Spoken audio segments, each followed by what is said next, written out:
Hello friends.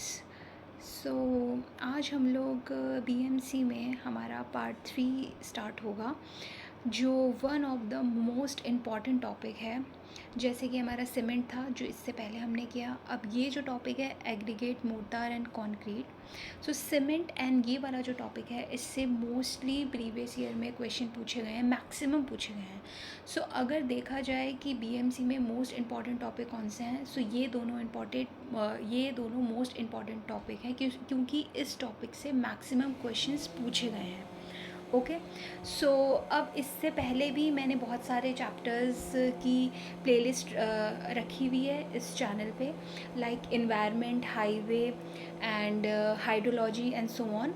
तो आप देख सकते हैं एंड ये बहुत ज़्यादा हेल्पफुल है। ये प्रैक्टिस जो क्वेश्चंस हैं डिफरेंट एग्ज़ाम्स में पहले पूछे गए हैं, सो ये बहुत ज़्यादा हेल्पफुल हैं एग्ज़ाम से पहले प्रैक्टिस के लिए। ओके।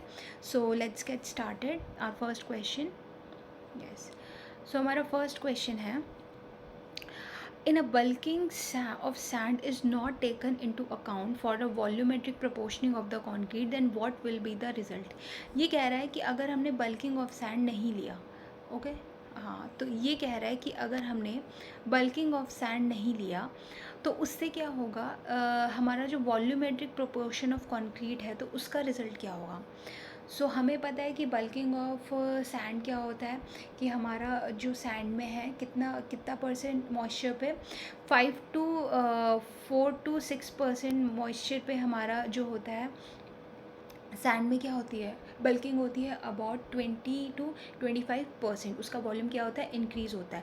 सो अगर हम बल्किंग ऑफ सैंड ना लें तो क्या होता है हमारा। So first option no effect, second is bulking of concrete product will be the result, third more quantity of concrete bag per cement will be produced, and fourth is less quantity concrete bag of per cement will be produced। अगर हम bulking नहीं ले रहे हैं यानी कि extra volume नहीं ले रहे हैं तो क्या होगा, लेस क्वांटिटी ऑफ कंक्रीट ही होगा फिर। सो ऑप्शन डी हमारा सही होगा। ओके यस, तो ये है। Now next question, the behaviour of concrete under instantaneous load. अगर हम इंस्टेंटेनियस लोड यूज़ कर रहे हैं तो हमारा जो कॉन्क्रीट होगा उसका behaviour, it will behave as elastic behaviour उसमें शो होगा अगर इंस्टेंटेनियस लोड लग रहा है। Okay next, grading of aggregate in a concrete mix is necessary to achieve. Grading हमारी होती है एग्रीगेट में, सो क्यों हमारी ग्रेडिंग की रिक्वायरमेंट होती है। Option first is to for adequate workability, option B is higher density, option C reduce in void, option D better durability. Obvious सी बात है, जब हम ग्रेडिंग की बात कर रहे हैं यानी कि हमारे एग्रीगेट में हर साइज़ का एग्रीगेट होना चाहिए, उससे क्या होंगे, हमारे वॉइड्स फिलअप हो जाएंगे। तो रिडक्शन इन वॉइड्स करने के लिए हम लोग ग्रेडिंग का यूज़ करते हैं, तो option C is true. Next question, so इसमें क्या है, स्टेटमेंट 1 क्या बोल रहा है, air entrainment is required in case where concrete is likely to subjected to alkali aggregate reaction. अच्छा, air entrainment required cases where concrete is likely subjected to alkali aggregate reaction. So ये तो नहीं होता है। एयर अटेनमेंट हमारे कहाँ होते हैं, फ्रीजिंग एंड थॉइंग में हम लोग यूज़ करते हैं जहाँ पे उसका इफेक्ट होता है। सो फर्स्ट स्टेटमेंट तो गलत लग रहा है। Now second statement, air attainment has an effect of increasing the workability of concrete at the same water content। ये बिल्कुल सही बात है, सेम वाटर कंटेंट में हमारी वर्केबिलिटी इंक्रीज़ होती है यूजिंग द एयर अटेनमेंट। तो first is false and second is true. So ये ऑप्शन कौन सा हो जाएगा, ऑप्शन डी हो जाएगा। Okay, option D is true. Next question, ये फर्स्ट फॉल्स है, सेकंड ट्रू है। Next, as per IS 343 code of specification, the desirable limit for crushing values of coarse aggregate used for the concrete other than bearing course। सो ये तो हमने बहुत बार किया हुआ है कि अदर देन बेयरिंग कोर्स की बात करते हैं तो क्या आता है 45%, और अगर बेयरिंग कोर्स की बात करते हैं तो क्या आता है 30% आता है। So according to this option B will be correct, 45%। ये मैंने पिछले लेक्चर्स में भी कुछ क्वेश्चंस किए हुए हैं, सो उसमें समझाई हुई है बात। Next, the slump recommended for mass of concrete about, अगर स्लम्प की बात कर रहे हैं कितना मास कॉन्क्रीट में कितना होगा। Okay, slump in mass concrete is how much? तो slump in mass concrete is it is about how much is slump in mass concrete. So mass concreting की बात करते हैं तो it is about 25 to 75 mm. Okay, mass concrete की तो अलग अलग के लिए है, जैसे आरसीसी वर्क के लिए भी होता है, ऑर्डिनरी आरसीसी वर्क्स, इन सब के लिए अलग अलग स्लम्प वैल्यू है जो कि यहाँ पे हम देख सकते हैं. सो मास कंक्रीटिंग के लिए अभी हमने देखा था कितना है यहाँ पे 25 to 50, जो कि 25 to 75 के रेंज में आ रहा है, इसलिए मोस्ट प्रोबेबल आंसर इसमें बी होगा. सो थोड़ा सा हमें ऑप्शंस को देख के भी लगाना पड़ता है कि कौन सा, बिल्कुल, क्योंकि एग्जैक्ट वैल्यू मैच होना कभी कभी होता है, कभी नहीं भी, लेकिन हमारा 25 to 50 जो है इस रेंज में आ रहा है, तो इसलिए ऑप्शन बी होगा. बट अदर हम देखें अगर कॉन्क्रीट रोड कंस्ट्रक्शन के लिए कितना होता है 20 to 40, बीम्स एंड स्लैब के लिए अलग होता है, नॉर्मल आरसीसी वर्क के लिए बहुत बार पूछा है, सो 80 to 150, impermeable work is 75 to 120, and vibrators के लिए हमारा कितना होता है 10 to 20 mm. सो ये टेबल बहुत इंपॉर्टेंट है, वेरी इंपॉर्टेंट टेबल. सो इसमें कहीं से भी वो क्वेश्चन पूछ सकता है. Okay, next question. अब जैसे ये पूछ लिया, the required workability of concrete in terms of ordinary work, ordinary RCC work के लिए बोल रहा है. क्या बोल रहा है? ऑर्डिनरी आरसीसी वर्क के लिए. सो अगर हम यहाँ पे देखेंगे कि नॉर्मल आरसीसी वर्क के लिए कितना हो जाएगा 80 to 150. सो यहाँ पे ऑप्शन में देखेंगे 80 to 150 हमारा किस में आएगा. सो इसमें जो मोस्ट प्रोबेबल 80 to 150, 80 हमारे इसमें एक ऑप्शन सी हो जाएगा. ठीक है, ऑप्शन सी हो जाएगा इसमें. Next is one of the main demerit of using lime mortar. तो हमें पता है कि लाइम से क्या होता है, जल्दी सेट नहीं होता, उसमें स्लिकिंग होती है, so it does not set quickly. ये इसका मेजर डीमेरिट है. Next question, compaction factor of 0.85 indicate. So हमें पता है कॉम्पैक्शन फैक्टर जो वेरी होता है वो किससे हमारी वर्केबिलिटी से होता है, मतलब जितना ज़्यादा कॉम्पैक्शन फैक्टर होगा उतना ज़्यादा हमारा कंक्रीट क्या होगा, वर्केबल होगा. सो इसकी रेंज होती है. ठीक है, सो इसकी रेंज क्या होती है. सो इसकी अगर हम बात करें पहले एक्सट्रीमली लो, सबसे पहले क्या आता है एक्सट्रीमली लो. यहाँ पे ऑप्शन नहीं दिया है तो हम अलग से लिख देते हैं extreme low. Okay, extreme low का जो होगा 0.65 से 0.7. ठीक है, 0.65 से 0.7 होगा एक्सट्रीम लो पे. ओके, ये तो हो गया एक्सट्रीम लो. उसके बाद आता है वेरी लो. वेरी लो के लिए आ जाएगा 0.7 से 0.8. थोड़ा सा इसको बढ़ा देते हैं, थिकनेस दिखाई नहीं दे रहा है. ओके, 0.8. ओके, यहाँ पे 0.7 है. तो वेरी लो के लिए 0.7 to 0.8. उसके बाद आता है लो. लो के लिए आ जाएगा 0.8, तो यहाँ 0.8, 0.8 to 0.85. ये हमारा लो के लिए हो जाएगा. एंड फॉर मीडियम यहाँ पे नहीं है. मीडियम के लिए हो जाएगा मीडियम, थोड़ा सा राइटिंग का वो कर लेना. मीडियम के लिए क्या हो जाएगा 0.85. जस्ट अ मिनट, इसको एक्सट्रीमली लो को हम थोड़ा ऊपर लिख देते हैं. ओके, सो एक्सट्रीमली लो क्या था पहला हमारा 0.065 to 0.07. ओके, फिर मीडियम के लिए आना था हमारा 0.85 to 0.95.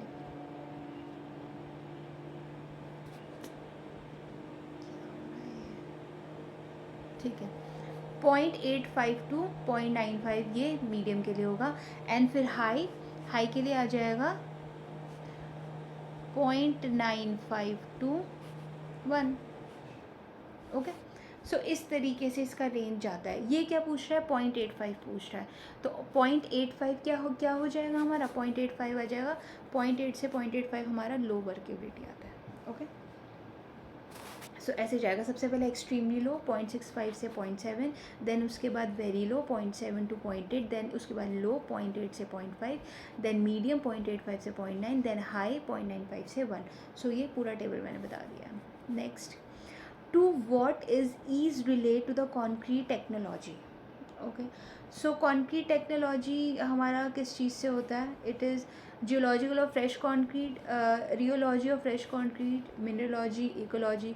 सो ये हमारा क्या होता है, rheology of fresh concrete. Option B is true. Next, which of the following is not a test for measuring the concrete workability of concrete. So slump test भी हमारी वर्केबिलिटी बताता है, फ्लो टेस्ट भी, की बॉल टेस्ट भी। तो standard consistency test हमारा किस चीज़ के लिए यूज़ होता है, initial setting time and final setting time के लिए। तो इन सब में से ऑप्शन सी सही हो जाएगा, ये वर्केबिलिटी के लिए नहीं होता है। Next, which of the following field test is use for measuring consistency for plastic concrete. अब ये फील्ड टेस्ट की बात कर रहा है, तो फील्ड टेस्ट हमारा कौन सा होगा, कंसिस्टेंसी के लिए। सो ली चार्टर तो हमारा साउंडनेस के लिए होता है, कॉम्पैक्शन फैक्टर टेस्ट होता है, इलॉन्गेशन नहीं होता है, की बॉल टेस्ट जो हमारा होता है that is a test for measuring consistency in field. Next, for a satisfactory workable concrete with a constant water cement ratio, increase in aggregate cement ratio। अब अगर constant water cement ratio है और हमें workable concrete बनाना है और increase हो रहा है aggregate cement ratio में, तो क्या होगा, decrease in strength, does not change और इंक्रीज इन स्ट्रेंथ। भाई अगर हमारा एग्रीगेट सीमेंट रेशियो हमारा वो हो रहा है, इंक्रीज़ हो रहा है, एग्रीगेट सीमेंट रेशियो इंक्रीज़ हो रहा है, यानी कि सीमेंट की क्वांटिटी क्या हो रही है, रिड्यूस हो रही है। सीमेंट की क्वांटिटी रिड्यूस हो रही है, सीमेंट की क्वांटिटी रिड्यूस होगी तो क्या होगा, डिक्रीज ही होगी स्ट्रेंथ ऑफ कॉन्क्रीट में। So option A is true. इससे क्या होगा, हमारा डिक्रीज इन स्ट्रेंथ हो जाएगा। Okay, so option A is true. Next question, the maximum size of coarse aggregate used as a base course। Base course की बात करते हैं ग्राउंड फ्लोर में, तो हमारा मैक्सिमम साइज़ क्या हो जाएगा, it will be 40 mm। 40 mm हमारा मैक्सिमम साइज़ होगा बेस कोर्स के लिए। ओके,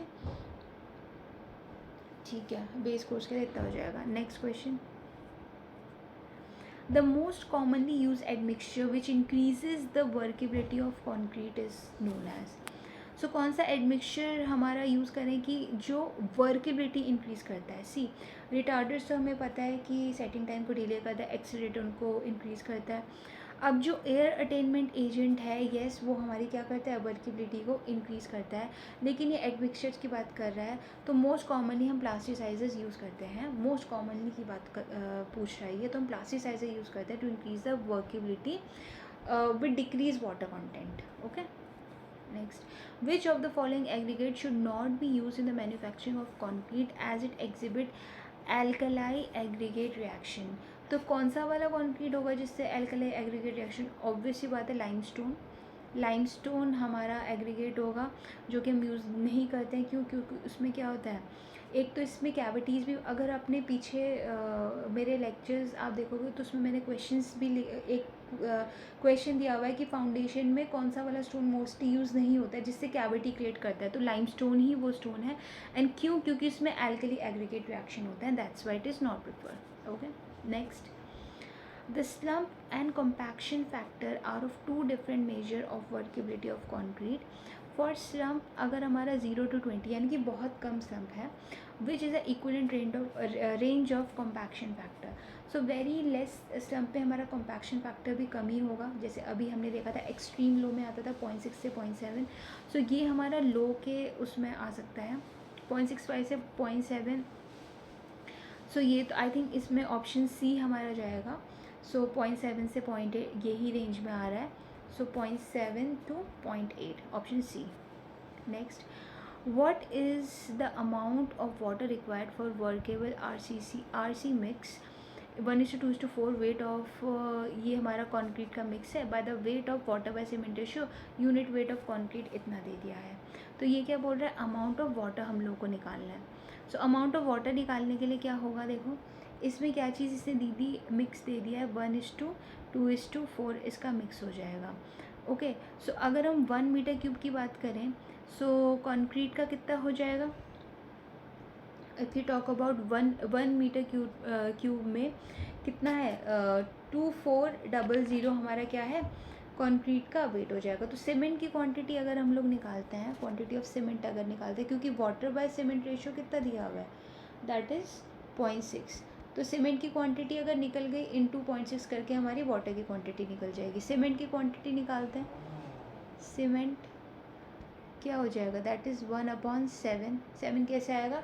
1 + 2 + 4, ये जो ये दिख रहा है रेशियो का टोटल, ठीक है। 1 पार्ट ये सीमेंट का अपॉन टोटल पार्ट, और वैसे टोटल पार्ट कितना आता है उसमें, दैट इज़ 2400, ये केजी में आ जाएगा। ओके, इसको जब हमने फर्दर सॉल्व करा तो आंसर आया अराउंड 342.86 केजी, ठीक है। तो ये तो हमारा सीमेंट की क्वांटिटी आ गई। अब सीमेंट की क्वांटिटी आएगी तो वाटर की क्वांटिटी निकल जाएगी, विच इज़ 0.6 इंटू जो हमारी सीमेंट की क्वांटिटी 342.86 केजी। ओके, एंड इसका आंसर आएगा अराउंड 205.7 केजी, ठीक है। सो 205 लीटर्स, एक ही बात। तो option B is true. Okay, so ये सिंपल था। Next, the most chemically active concrete aggregate is from, जो केमिकली बहुत ज़्यादा एक्टिव होते हैं, दैट इज़ इग्नियस रॉक, है ना, which is form by the solidification of molten magma. So ये होता है। Next, a concrete mix has entrapped air about 1%, 1% ही एंट्रैप एयर है, तो क्या क्या रिजल्ट देगा वो? Option A requires less amount of water, option B poor quality of concrete, option C average quality of concrete, option D improve quality of concrete. अब voids हैं तो क्वालिटी ऑफ कॉन्क्रीट इंक्रीज तो नहीं होगी, decrease ही होगी। So poor होगी, average होगी। अब क्योंकि सिर्फ 1% ही है, so average quality of concrete देगा। So option C is true. Next, relevant IS code for specification batch type, अगर बैच टाइप कॉन्क्रीट मिक्स की बात करेंगे तो हमारा जो IS कोड आएगा that is IS code 1791। Okay, ये बैच टाइप के लिए यूज़ होता है। नेक्स्ट, ओके, सो इसमें मैच द फॉलोइंग करना है। सो सबसे पहले देखते हैं एक्सेलरेटर, जो हमें दिख रहा है सीधा सीधा कैल्शियम क्लोराइड एक्सेलरेटर, तो S का तो 2 है जो दिख रहा है हमें। ओके, फिर उसके बाद एयर अटेनमेंट एजेंट जो होता है हमारा neutralise benzol resin, so Q का is 4। Okay, now super plasticiser का एग्जांपल क्या होगा? Super sulphonated melamine and formaldehyde, so R का हो जाएगा 1, and what is left? P का हो जाएगा 3, water reducer. So P3 PR, P का 3 है, एंड P के बाद Q का 4 है, R का 1 है, S का 2 है। Option C is true. इसमें क्या हो जाएगा? ऑप्शन C सही हो जाएगा। Next, why is super plasticiser added in concrete? अब हम सुपर प्लास्टिसाइजर क्यों ऐड करते हैं? Super plasticiser to reduce the quantity of mixing water, बिल्कुल सही बात है। To increase the workability, yes, ये भी इसका काम होता है। To reduce the quantity of cement, to reduce the quantity of cement, yes. To increase the early age strength, yes, ये अर्ली एज स्ट्रेंथ को भी इंक्रीज करता है। कौन? Super plasticiser. कई बार जो कन्फ्यूजन वाला पॉइंट होता है वो क्या होता है? पोज़ोलाना और सुपर प्लास्टिसाइजर में होता है। सुपर प्लास्टिसाइजर अर्ली एज को इंक्रीज़ करता है, बट जो पोज़ोलॉनिक मटेरियल होते हैं वो अर्ली एज को इंक्रीज़ नहीं करते हैं, वो अर्ली स्ट्रेंथ को इंक्रीज़ नहीं करते हैं, वो अल्टीमेट स्ट्रेंथ को इंक्रीज़ करते हैं। सो ये थोड़ा सा ध्यान रखना, यहाँ पे सुपर प्लास्टिसाइजर की बात हो रही है, तो येस ये अर्ली स्ट्रेंथ को इंक्रीज़ करता है। सो इसके अकॉर्डिंग 1 2 3 4 सारे ही सही हैं, तो option D is true.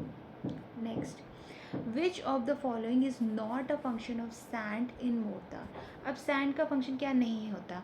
So ये स्ट्रेंथ प्रोवाइड करता है, reduce the consumption of cement, reduce shrinkage, reduce setting time. So strength का जो फंक्शन बिल्कुल भी नहीं है, तो वो ये है कि इसका सेटिंग टाइम से कोई लेना देना नहीं है। सो रिड्यूसिंग द सेटिंग टाइम और इंक्रीजिंग सेटिंग टाइम सैंड का इसका कोई फंक्शन नहीं है। सो ये इसका नहीं होगा। ऑप्शन डी इज़ ट्रू इस क्वेश्चन के according. Next, in which of the following the concrete is dropped from the height to measure the workability? Concrete को हम हाइट से फॉल होते ही हमारा वर्केबिलिटी निकालने के लिए, सो ये स्लम्प टेस्ट नहीं है, वी भी नहीं है, it is compaction test. Okay, so compaction test में होता है जो हम एक हाइट से जो है कंक्रीट को फॉल करवाते हैं and we check for the workability. अब स्लम्प टेस्ट वैसे तो चाहे वर्केबिलिटी कोई भी हो, सो कोई भी टेस्ट यूज़ हो सकता है, बट यूजुअली हम लेके चलते हैं कि स्लम्प टेस्ट जो हमारे यूज़ होता है that is use for high to medium. Slump test किसके लिए होता है? High to medium. Okay, high to medium is for slump and compaction test is medium to low. Okay, medium to low. And V भी हमारा क्या किसके लिए हो जाएगा? Very low. वेरी लो, ठीक है, वेरी लो के लिए वी भी आ जाएगा. सो यस, नेक्स्ट विच, क्योंकि ये भी बहुत बार पूछा गया है कि हाई टू मीडियम के लिए कौन सा टेस्ट होता है, सूटेबल कौन सा. वैसे तो कोई भी यूज़ कर सकते हैं, बट सूटेबिलिटी की बात आएगी तो यही होता है कि हाई टू मीडियम के लिए स्लम्प है, मीडियम टू लो के लिए कॉम्पैक्शन है एंड वेरी लो के लिए वी भी है. Next, which type of aggregate give maximum strength to concrete. अब स्ट्रेंथ की बात हो रही है, वर्केबिलिटी की बात नहीं हो रही है.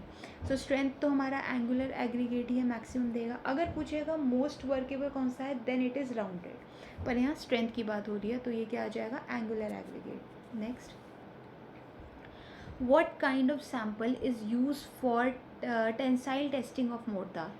So options are mortar prism, mortar cubes, mortar cylinder, mortar barricade. So option D is true. Tensile test के लिए mortar barricades आता है. Next, the property of mineral by virtue of which it can be cut with a knife. So कौन सी property होती है? It is parting, malleable, sectile और ductile. So option B is true. Sectile वो property होती है जहाँ पे जो ये मिनरल है कट विद अ नाइफ हो सकता है, नाइफ से कट हो सकता है, ये सेक्टाइल है. Next, according to IS 456 the recommended slump range in C2 piling. अब पाइलिंग की बात हो रहा है इन C2 में, तो कितना होगा स्लम्प? सो पाइलिंग में जो हमारी स्लम्प की वैल्यू है वो कम तो नहीं हो सकती, एक डिसेंट अमाउंट होती है स्लम्प की वैल्यू अगर हम पाइलिंग की बात कर रहे हैं. सो it is around 100 to 150. 100 to 150 तक हम लेके चलते हैं piling of in C2 piling जो होती है जो कॉन्क्रीट में. Okay, next, an accelerating admixture added to concrete performs the following function. So जो एक्सेलरेटिंग एडमिक्सचर्स हमारे होते हैं वो किस चीज़ के लिए यूज़ होता है? So option accelerated water loss in concrete, accelerated curing concrete, increase the rate of hydration in cement, and accelerates the deterioration and accelerate the setting time. So accelerating admixture क्या होता है? ये rate of hydration को क्या करता है? It increases. So option C is true. ठीक है, ये क्या करता है? Rate of hydration को increase करता है. Next, which of the following is not a fully non-destructive test? Not a fully non destructive, मतलब कौन सा नॉन डिस्ट्रक्टिव टेस्ट नहीं है? रीबाउंड हैमर नॉन डिस्ट्रक्टिव है, अल्ट्रासोनिक भी है, परफोमीटर रीबार. सो कोर एक ऐसा टेस्ट है जो एक नॉन डिस्ट्रक्टिव टेस्ट नहीं है, ये डिस्ट्रक्टिव टेस्ट है. Next, fly ash in concrete helps in. Fly ash हमारा क्या होता है? एक पोजोलोनिक मटेरियल है, पहली चीज़. तो किस चीज़ में हेल्प करता है? Improving the workability, pumpability, accelerate the early strength. So वही देखो, ये अर्ली स्ट्रेंथ को एक्सेलरेट नहीं करता, तो ये ऑप्शन रॉन्ग हो गया. Reduce the setting time of concrete and improves the finishability. नहीं, ये सेटिंग टाइम को तो इंक्रीज करता है. ये reduce the water demand, reduce the heat of hydration, delay the setting time. Yes, ये बिल्कुल सही हो जाएगा. सो अब इसमें क्या है जो हमारा ये तो ठीक हो गया, आंसर इसमें ऑप्शन सी है.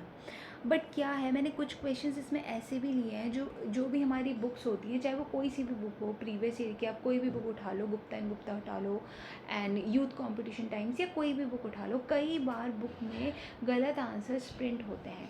सो मैंने इसमें सेलेक्टिव क्वेश्चंस को लिया हुआ है, अच्छे से गो थ्रू किया हुआ है. बुक में रॉन्ग आंसर है तो उसको 2-3 बार देख के कि सही आंसर क्या होगा वो मैंने इसमें लिया है. अब बुक के अकॉर्डिंग जो है इसमें ऑप्शन जो है ऑप्शन ऑप्शन ए है, लेकिन एक्चुअल में option A is not right, option C is right. So अगर कोई रटने वाला स्टूडेंट होगा कि हाँ जो बुक में लिखा है वही सही है, ऐसा नहीं होता है, हमें क्रॉस चेक करना पड़ता है। सो इसीलिए ये जो सीरीज़ है ये बहुत ज़्यादा इम्पोर्टेंट है, क्योंकि इसमें आंसर्स क्रॉस चेक किए हुए हैं मैंने। सो यस, इसमें क्या हो जाएगा, ऑप्शन सी सही है। Next, which of the following impurities in the mixing water is a destructive for concrete. So कौन सी इम्प्योरिटी डिस्ट्रक्टिव होएगी, कैल्शियम क्लोराइड नहीं, एल्कलीज, एल्गी। सो डिस्ट्रक्टिव पूछ रहा है कि बहुत ही बिल्कुल ख़राब कर दे, सो वो कौन सा होता है, lead nitrate. Okay, option B is wrong, B is true. Next, so ये कुछ थोड़ा सा डिफरेंट सा क्वेश्चन था, ऐसे क्वेश्चंस मोस्टली देखते नहीं हैं हम लोग, तो मैंने पर तब भी ले लिया। इसमें क्या चीज़ था कि इसमें हमको बताना था what is a correct order given material in terms of specific strength. Specific strength क्या होती है, हमारी जो भी स्ट्रेंथ दी हुई होगी, इधर कंप्रेसिव एंड या फिर टेंसाइल अपॉन डेंसिटी, तो जिसकी ज़्यादा होगी उसकी क्या होगा, वो हमारा सही होगा। अब हमारी इसकी स्ट्रेंथ कितनी, जैसे इसके जो फर्स्ट है कॉन्क्रीट के लिए क्या हो जाएगा, 25 अपॉन जो इसकी डेंसिटी है 2.4। ऐसी स्टील के लिए निकाल लें 250 अपॉन 7.85। ऐसी बैम्बू के लिए, ऐसे ही वुड के लिए, तो जो वैल्यू सबसे ज़्यादा होगी वो इसने सबसे ज़्यादा लिखी हुई है, तो इसके उसमें हमारा स्टील सबसे ज़्यादा होगा, then bamboo, then wood, then concrete, option C. So इसमें जो इम्पॉर्टेंट था वो ये था, अगर मैं इसका फॉर्मूला लिख दूँ यहाँ पे, क्या निकालना था इसमें, स्पेसिफिक स्ट्रेंथ निकालना था ना, तो स्पेसिफिक स्ट्रेंथ का जो फॉर्मूला है that is equals to compressive या फिर टेंसाइल स्ट्रेंथ, कंप्रेसिव या फिर टेंसाइल स्ट्रेंथ अपॉन डेंसिटी। ठीक है, ये इसका रेशियो होगा, कंप्रेसिव या टेंसाइल स्ट्रेंथ जो भी मैं क्वेश्चन में दिया हुआ हो अपॉन डेंसिटी, सो वो इसका ये दिया हुआ है डिक्रीजिंग ऑर्डर। ठीक है, तो सबसे ज़्यादा स्टील होगा, then bamboo, then wood, then concrete, जो इसके अकॉर्डिंग है। Next, light weight concrete is also known as, so it is also known as low concrete, lean concrete, transparent और cellular, so it is known as cellular concrete, option D. Next, durability of construction material is, अब durability की बात करेंगे तो किसमें आएगा, resistance to crushing, resistance to weathering, shear strength या फिर कंप्रेसिव स्ट्रेंथ। सो ड्यूरेबिलिटी की बात करेंगे तो that is resistance to weathering आएगा, option B is true. Next, higher the cohesiveness of concrete, जितनी ज़्यादा कोहेसिवनेस होगी उतना ही कम हमारा सेग्रीगेशन होगा। Okay, so segregation is inversely proportional to cohesiveness. ठीक है, higher the cohesiveness lesser will be the segregation, तो इसमें क्या होगा, higher cohesive gives lesser chance of segregation, option A is true. कई बार पूछता है जब सेग्रीगेशन ज़्यादा होता है तो लॉस इन कोहेजन होता है, तो इस तरीके से भी पूछ सकता है। Next, air entrainment agent is commonly mixed concrete to control, so क्या कंट्रोल करने के लिए करता है ये, एक्सपेंशन को कंट्रोल करने के लिए हम इसको यूज़ करते हैं एयर अटेनमेंट एजेंट को। Okay, next is grading of aggregate in concrete mix is mainly essential to achieve. अब ग्रेडिंग क्यों करते हैं, अभी हमने बताया था ग्रेडिंग, ये तो रिपीट हो गया आई गेस। ग्रेडिंग हम करते हैं वॉइड्स को कम करने के लिए, so grading is done to reduce void, ये रिपीट हो गया है, reduce voids. Next, proneness to segregation of fresh concrete is better tested by, अगर हम फ्रेश कॉन्क्रीट की बात कर रहे हैं तो जो प्रोनेस है वो हम किससे हम लोग यूज़ कर किससे हम लोग वो कर सकते हैं, टेस्ट कर सकते हैं, it is done by flow test. Okay, next, concrete mixture is specified by, option A volume of the mixing drum, horse power of prime, volume of mixed concrete discharge after mixing a batch, या फिर mixing a drum speed. So concrete mixer जो specified होता है volume in the mixing drum की कितनी volume है वो उस पर डिपेंड होता है, उससे कितने बैच निकल रहे हैं उससे कुछ फ़र्क नहीं पड़ता, वॉल्यूम ऑफ मिक्सिंग ड्रम की कितनी वॉल्यूम है वो हमारा कॉन्क्रीट मिक्सर उससे स्पेसिफाइड होगा, अलग अलग टाइप का। Next, durability of concrete is proportional to, of course durability हमारा स्ट्रेंथ पे डिपेंड होगा, स्ट्रेंथ हमारा सीमेंट एग्रीगेट पे डिपेंड होता है, so option C is to इसके अकॉर्डिंग सीमेंट एग्रीगेट रेशियो के डायरेक्टली प्रोपोर्शनल क्या होगा, durability, option C is true. Next, RCC construction the maximum size of coarse aggregate is limited to. अब maximum size की बात कर रहा है तो इट इज़ 20 mm। हमने प्रीवियस क्वेश्चंस में भी देखा है, जो प्रीवियस 2 पार्ट हुए हैं आप देखना इसके। सो उसमें ये क्वेश्चन आई थिंक रिपीट हुआ है, पहले भी पूछा गया है ये। सो मैक्सिमम साइज़ हमारा 20 mm होता है। Which of the following property is not a physical property. अब कौन सा फिजिकल प्रॉपर्टी नहीं है, durability, fire resistance and so abrasion is not a physical property. Okay, next question, which of the following method will help in reducing the segregation of concrete. Segregation होता क्या है, जब हमारे जो मोर्टार्स होते हैं वो हमारे एक दूसरे से सेपरेट होने लगते हैं, एग्रीगेट से जो मोर्टार होता है वो सेपरेट होने लगता है, वो हमारा सेग्रीगेशन होता है। ओके, फर्स्ट थिंग, तो कैसे रिड्यूस कर सकते हैं, not using vibrator to spread the concrete, yes vibrator use नहीं करें। रिड्यूस, कंटिन्यू वाइब्रेशन से भी सेग्रीगेशन होती है तो उसको कम कर लो, बिल्कुल सही बात है। इम्प्रूविंग कोहेजन, येस जितना कोहेजन ज़्यादा होगा उतनी कम हमारी सेग्रीगेशन होगी, ये भी बिल्कुल सही बात है। सो सारे ही ठीक है, so option A is true. ये सारे वेज से हम क्या कर सकते हैं, सेग्रीगेशन को रिड्यूस कर सकते हैं। Next question, in handling air attainment admixture the beneficial amount of air entrained air depends upon the following factor। so किस किस पे डिपेंड करता है air attainment admixture, type and quantity of air entrainment agent, of course इस पे तो करेगा ही। Water cement ratio पे yes. Strength of an aggregate नहीं, स्ट्रेंथ ऑफ एग्रीगेट का इससे कोई लेना देना नहीं है। Extent of compaction of concrete, yes ये इस पर भी डिपेंड करेगा, कॉम्पैक्शन कितने टाइम के लिए हो रहा है, किस एक्सटेंट तक हो रहा है। So option 1, 2 and 4, option B is true इसमें। Okay, next,